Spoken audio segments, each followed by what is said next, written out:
bonsoir messieurs. On a l'habitude d'avoir deux entraîneurs au commentaire à l'issue des débats. Alexandre Dujeu, vous êtes le plus près du micro. On va vous poser la première question. J'imagine que pour vous, c'est un scénario assez incroyable. Une équipe de Tours qui avait toutes les cartes en main à la pause et qui malheureusement n'a pas su gagner ce match. Bah, c'est ça, c'est-à-dire que on était très satisfait de notre première période.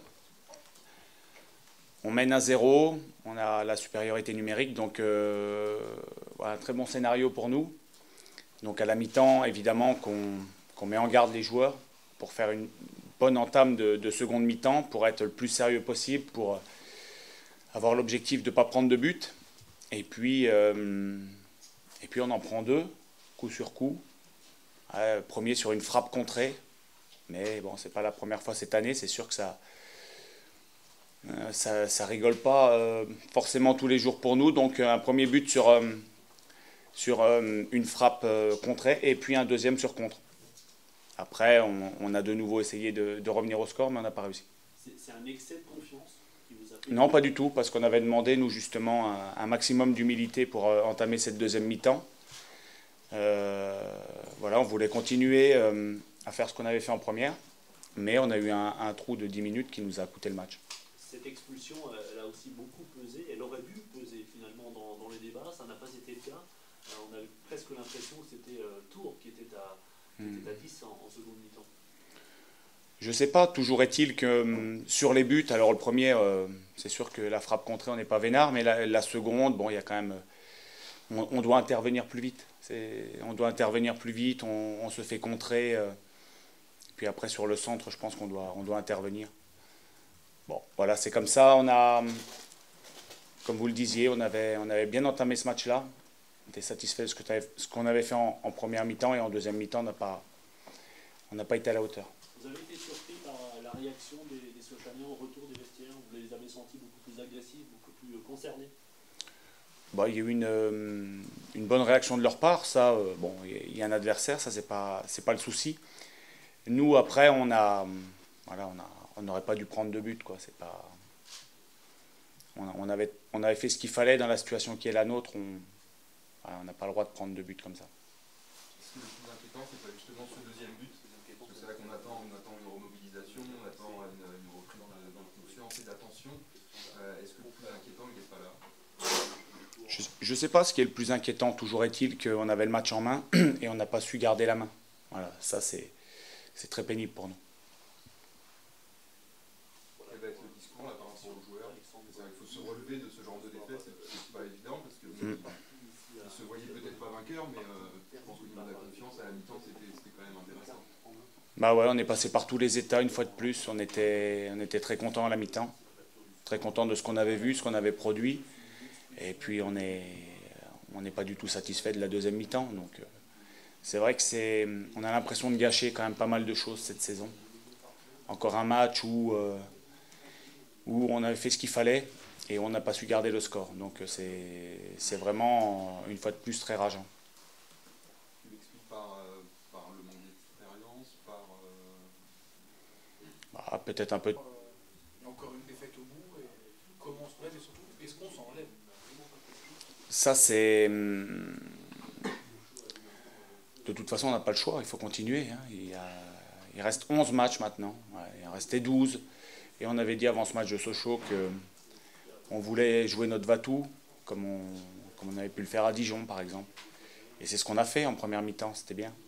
Sauf qu'en deuxième mi-temps, on a deux trous d'air en 10 minutes, et puis ça nous coûte le match. Donc c'est vraiment rageant, sauf que ce sont des mots qui reviennent trop régulièrement. Un commentaire par rapport aux résultats des autres équipes? Bah, les autres équipes gagnent, ouais. Nous, on n'a pas pris les points qu'on souhaitait prendre ce soir. Les autres, elles jouent, elles continuent leur championnat. Bon, ça, c'est tout à fait logique.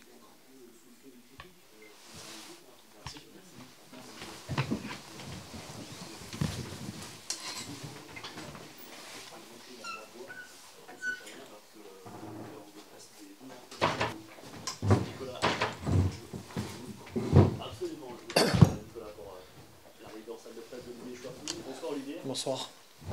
Quel match, hein, quel scénario dans cette rencontre, une équipe de Sochaux qui a montré deux visages qui finalement arrive à s'imposer. Comment vous avez vécu cette partie folle au bord de terrain? Rocambolesque.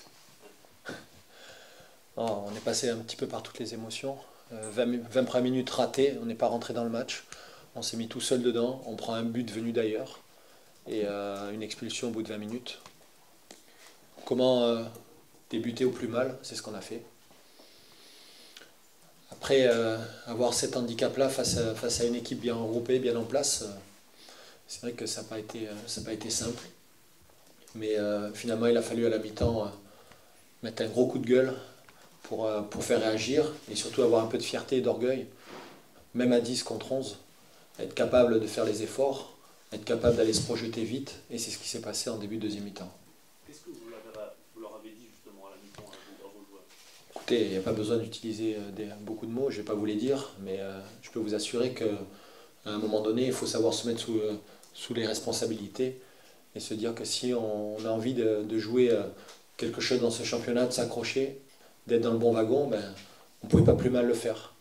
C'est un vrai test finalement qu'ils ont réussi à passer tous ensemble, revenir de l'enfer finalement. Ben, écoutez, un match, ça se joue 90 minutes. En ce moment, on n'en joue que 45. 45 à Brest, 45 face à cette équipe de Tours. Mais bon, on savait qu'on était dans l'obligation de gagner. Ils ont eu beaucoup de fierté, beaucoup d'orgueil aussi, ils se sont battus. Je pense que c'est une victoire, on va dire, pas méritée complètement, mais on va dire que de par les efforts, de par la ténacité, de rien lâcher, ils ont été récompensés. La journée n'est pas terminée, mais vous revenez ce soir à 3 points du podium. C'est aussi ça l'important. Non. Écoutez, le plus important, c'est d'enchaîner peut-être une nouvelle série. Après ce match de Brest, on avait à cœur tout simplement de continuer cette série, ce qu'on avait entrevu notamment à Brest. Et c'est ce qui s'est passé ce soir. On était dans l'obligation de gagner et on a gagné.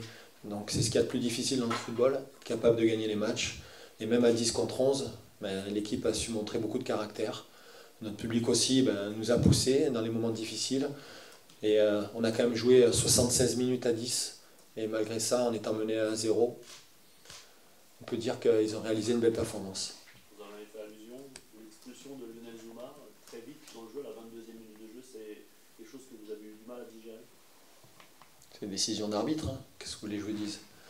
Après, il y avait peut-être faute, donc il applique le règlement. Maintenant, là où je ne suis pas complètement d'accord avec lui, c'est sur le nombre de cartons jaunes qui ont été distribués ce soir. Je pense que là, il va énormément nous pénaliser pour la suite de la compétition. La suite, c'est ce déplacement à Auxerre. Vous le disiez, vous êtes quand même très inquiet par la production de votre équipe qui n'arrive pas à jouer pleinement pendant 90 minutes. Ça, c'est l'inquiétude que vous avez encore pour la suite. Vous savez, s'ils font une mi-temps 45 minutes et à chaque fois ils gagnent le match, je veux bien qu'on joue 45 minutes. Comment vous expliquez ça justement? Écoutez, après c'est dans les têtes souvent, psychologiquement, et puis c'est vrai qu'à domicile, on le sait qu'on a un peu plus de mal, on essaye de produire du jeu, mais il faut dire que c'est pas tout le temps évident sur ce terrain. Après on doit faire avec, s'adapter aussi aux conditions de jeu.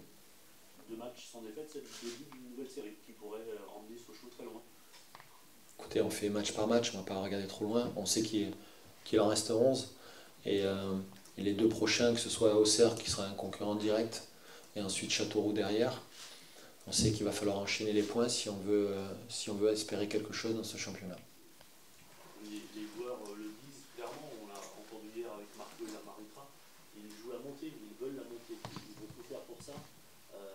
Ça reste quand même l'objectif, maintenant il fallait gagner pour continuer à espérer ce soir.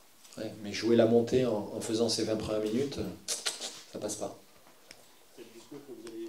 Ça passe pas. Je pense qu'on doit être capable de faire beaucoup mieux. Mais bon, on espère aussi à un moment donné, grâce à ces résultats, de pouvoir emmagasiner un petit peu plus de confiance aussi, un peu plus d'allant.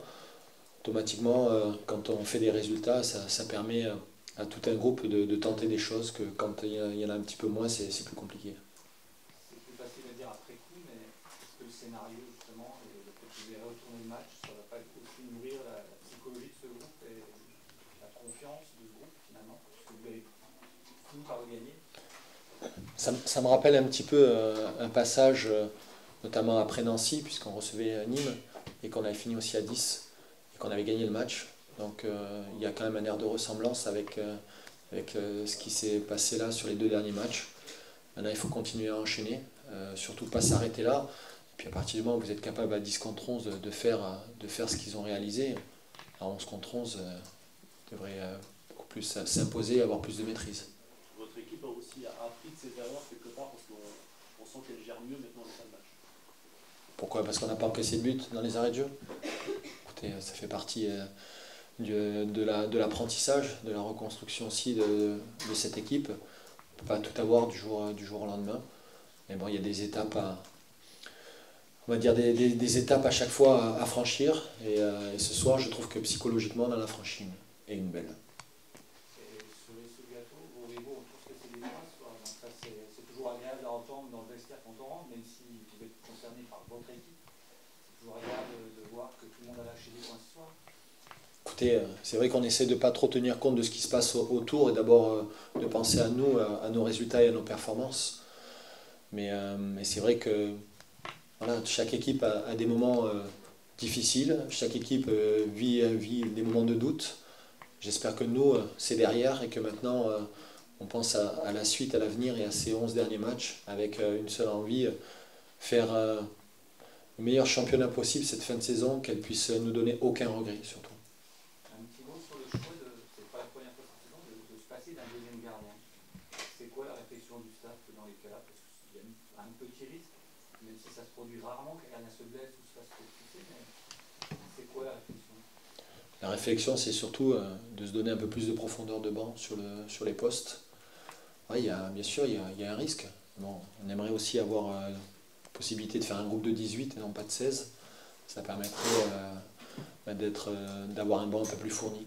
Et sans trahir de secret, ça serait qui le joueur susceptible d'aller dans la cage s'il arrivait malheur à une expulsion ou une blessure? Il y en a un quand même qui est désigné dans le cas. Non, il n'y en a pas, mais moi, sachez que j'ai ma petite idée. On espère ne jamais le savoir d'ailleurs. Ce serait mieux. Ouais. C'est bon, merci.